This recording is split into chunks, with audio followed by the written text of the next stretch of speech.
पागल बारू केकर प्यार में पागल बारू तोहर चेहरा बतावता रात भर तू उजागल बारू तोहर अखिए बतावता रात भर तू उजागल बारू तोहर अखिए बतावता। यह मुखरा है। इस गाना को आप लोग ट्रैक बनवा के गा सकते हो फ्री में। और यह गाना आप लोग के बीच में लाया हूँ। जो मेरा चैनल को सब्सक्राइब नहीं किया है सब्सक्राइब करें जल्द जल्द।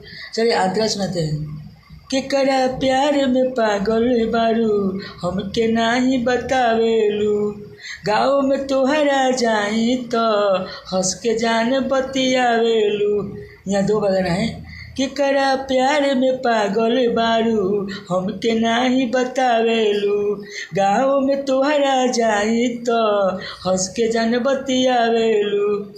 केहू से प्यार जान कइले बारू केहू से प्यार जान कइले बारू तोहर चेहरा बतावता रात भर तू जागल बारू तोहर अखिए बतावता रात भर तू जागल बारू तोहर अखिया बतावता।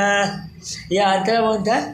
चलिए आंतरा तू सुनाते हैं और तू आप लोग को मस्त लगेगा भाई लोग। यह आंतरा सुनिए तू और मस्त लगे तो भाई के लिए लाइक करें कमेंट करें शेयर करना भूले।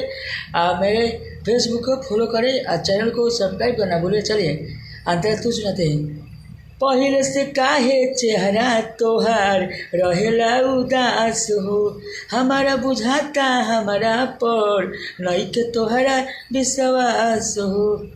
यहाँ दो बगल है। पहले से काहे चेहरा तोहार रहेला उदास हो हमारा बुझाता हमारा पर नहीं के तोहरा विश्वास हो। केकरा प्यार में इतना रोतारू केकरा प्यार में इतना रोतारू केहू तोहके सतावता रात भर तू जागल बारू तोहर अखिया बतावता रात भर तू जागल बारू तोहर अखिया बतावता। चलिए अगले वीडियो में आप लोग का वेलकम रहेगा। फिर धमाका से लेके आऊँगा और बोल बम का गीत लेके आऊँगा बहुत जल्द आप लोग के बीच में। अगर जो भाई सुने हैं तो लाइक करें कमेंट करें शेयर करना भूले। भाई के सपोर्ट करो। चलिए अगले वीडियो में वेलकम है।